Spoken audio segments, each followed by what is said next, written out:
Now the second last one, that is real time analysis of pollution prevention, है ना। तो यहाँ पे जब भी कोई प्रोसेस होता है, जब भी रिएक्टेंट टू प्रोडक्ट, जब भी कोई भी रिएक्शन होता है, तब that goes under some different intermediate steps also, है ना। तो यहाँ ऐसे जो स्टेप्स हैं, यहाँ पे कंटिन्यूस अगर इसका हम मॉनिटरिंग करेंगे, कंटिन्यूस कंट्रोल करते रहेंगे इन द रियल टाइम, तो that is very very important. Okay, सब जैसे फॉर एग्जांपल न्यूक्लियर रिएक्टर्स है हमारे पास, और न्यूक्लियर रिएक्टर में आपको बहुत प्रिकॉशंस है, वो बहुत प्रिकॉशंस आपको लेना पड़ेगा। इमिशंस कैसे हो रहे हैं, या फिर कोई भी आपकी चूक हो सकती है, तो that will be very very dangerous, है ना।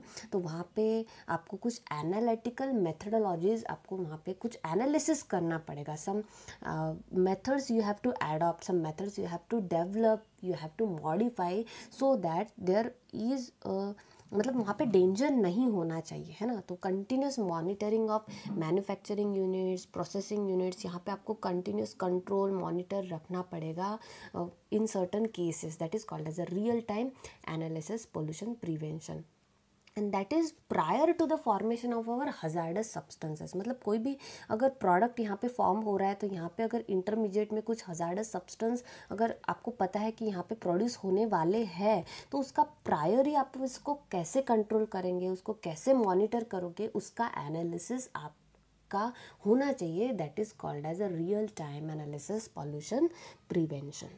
Okay, the next and the last is a safer chemistry for accident prevention। तो देखो बहुत से जो लोग हैं ड्यू टू दिस मतलब एक्सीडेंट की वजह से, छोटी छोटी गलतियों की वजह से दे हैव टू मतलब उनका डेथ हो जाता है ना।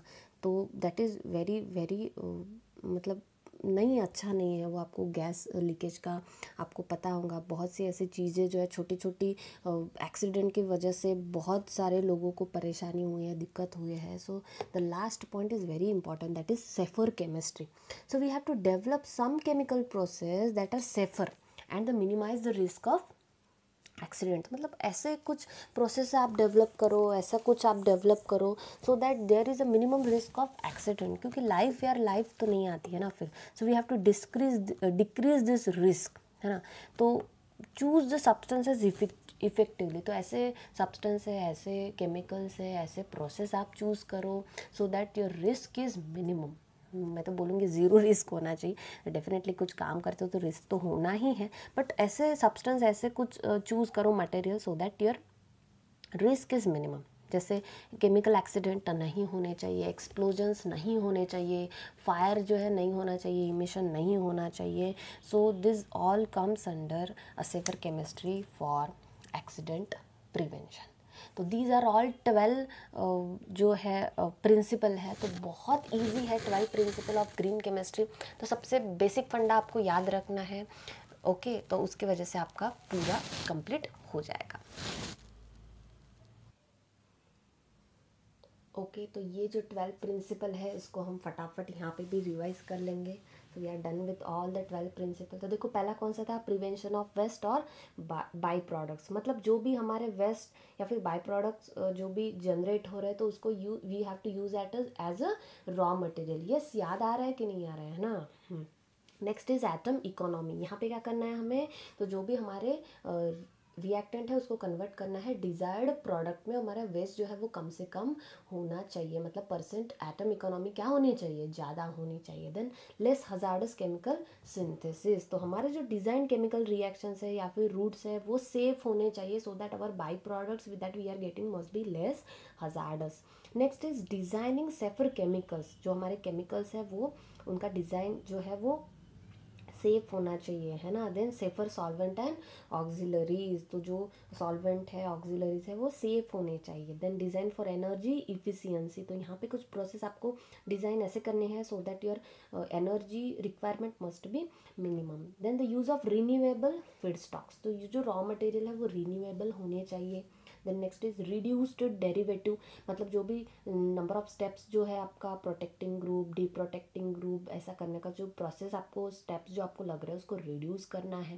Then next is use of catalysis. तो ऐसे कैटालिस्ट आपको यूज़ करने हैं so that they will minimize the waste and reduce the reaction time and energy demands. Then the design for degradation, तो ऐसा आपको डिग्रेडेट करना है तो that must be biodegradable fellows, तो बहुत आपको कुछ ज़्यादा कुछ प्रोसेसिंग करना नहीं पड़ेगा अगर वो बायोडिग्रेडेबल है, इजीली डिग्रेड हो रहे हैं आपके बाई प्रोडक्ट्स तो। Okay, then real time pollution prevention, ये भी बहुत इंपॉर्टेंट है। तो जैसे न्यूक्लियर रिएक्टर में आपको यूज़ करना पड़ेगा monitor continuously, continuous controlling and all those things, otherwise it will lead to a major accident. Then last is the very important, that is safer chemistry for accident prevention. तो ऐसा आपको safe zone जो है वो आपको provide करना पड़ेगा so that accident जो है वो नहीं होना चाहिए। So these are all 12 principle of green chemistry. तो आपको वन शॉट में आपको यहाँ पे समझ में आ जाएंगे। तो देखो अब इसके ऊपर क्वेश्चंस कैसे आते हैं आपको, तो ये जो 12 प्रिंसिपल के हमको नाम भी पूछ सकते हैं। देन दूसरी बात, कोई भी 3 या 4 प्रिंसिपल को आपको एक्सप्लेन भी करने को बोल सकते हैं। तो you just go through my lectures, है ना। तो ये जो भी लेक्चर है, मेरे जो भी नोट्स है, इसमें से आप एक बार चले जाओ, 2 बार ये वीडियो देख लो आप लोग, तो बहुत अच्छे से आपको ये टॉपिक समझ में आ जाएगा और you can definitely write down in your exam, है ना। बट जो भी डेफिनेशंस होती है, जो कुछ लॉज होते हैं, ये आपको बुक लैंग्वेज में ही लिखना पड़ेगा। तो बाकी जो भी एग्जांपल्स है, बाकी जो भी आपको लिखना है, you can write in your own language also, so no problem. So this is all about the 12 principles of green chemistry. और एक लास्ट पार्ट बचा है हमारा, तो फिर ये जो हमारा ग्रीन केमिस्ट्री का जो पॉइंट है ये पूरा ख़त्म हो जाएगा, ठीक है। So let's get back to the role of green chemistry. This is the last part of green chemistry. तो देखो कितना फटाफट ये चैप्टर हमारा ख़त्म हो गया। And then we will start a nano chemistry, वो भी बहुत छोटा सा ही पॉइंट है। तो देखो इसको हम लोग ख़त्म करेंगे। तो सबसे पहले हमने स्टार्ट किया था कि ग्रीन केमिस्ट्री का यूज़ हमें क्यों करना है, देन उसके प्रिंसिपल्स क्या होते हैं, ये हमने पढ़े। अभी इसका रोल हम देखने वाले हैं ग्रीन केमिस्ट्री का, that you have already seen. So this question you will also get in your exam for 2 और 3 मार्क्स।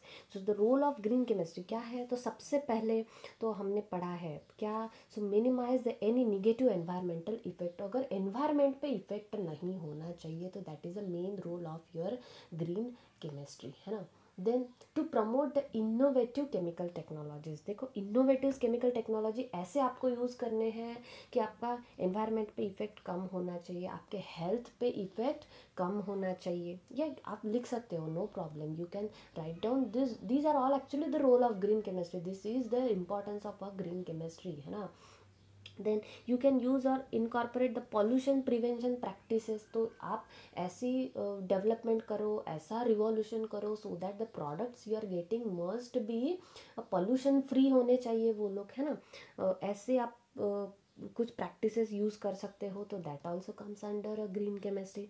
देन कैपिटल एक्सपेंडिचर जो है वो भी आप रिड्यूस कर सकते हो, तो that also comes under your green chemistry. Then reduce और eliminate the use of hazardous substances in design and manufacturing. तो जो हमने सीखा है ना, वही बस इसको यहाँ पे एक जगह पे आपको लाना है, and that is your role of green chemistry. तो देखो आपको रिड्यूस करना है या फिर एलिमिनेट करना है किसको, जो भी हजार्डस सब्सटेंस है, कहाँ पे फॉर्म हो रहा है, डिज़ाइन में हो रहा है या फिर मैन्युफैक्चरिंग में हो रहा है, तो ऐसी चीज़ों को भी that comes under green chemistry. Then देखो यहाँ पे इसका कॉन्सेप्ट ओजोन की जो लेयर है उसको प्रोटेक्ट करने में भी आप यूज़ कर सकते हो। So you have to protect the presence of ozone in stratosphere, so there also we are actually using a green chemistry. Then the very warm topic that is a global warming, है ना, the control of greenhouse effect, that also comes under your green chemistry. तो जो भी recent thing हो रहा है वो भी आप इसमें ऐड कर सकते हो, and that all things that actually promotes prevention of your pollution. Then जो हेल्थ पे अगर आपके निगेटिव इम्पैक्ट्स हो रहे हैं या फिर एनवायरनमेंट पे आपके निगेटिव इफेक्ट्स हो रहे हैं, सो अगर ऐसे कुछ चीज़ें आप अवॉइड कर रहे हो और कुछ नया कर रहे हो, इनोवेटिव कर रहे हो, by taking precautions of this the 3 basic points, that is called as a green chemistry, a very very simple topic that called as a green chemistry. So I hope कि you understand everything, and तो जो अगर आपको बहुत अच्छे से समझ में आया है तो please give me a like and share the videos, because this is the only video on YouTube you will जहाँ पे आपको ये जो टॉपिक है वो बहुत अच्छे से समझ में आएगा, and everything is covered in this session, okay, related to your CET also and related to your board exam also, okay. तो ये सेशन होने के बाद हम लोग इसका जो एक्सरसाइज है ये भी हम सॉल्व करेंगे, okay. So I hope you enjoyed the session and the next session will be for the nano chemistry, okay.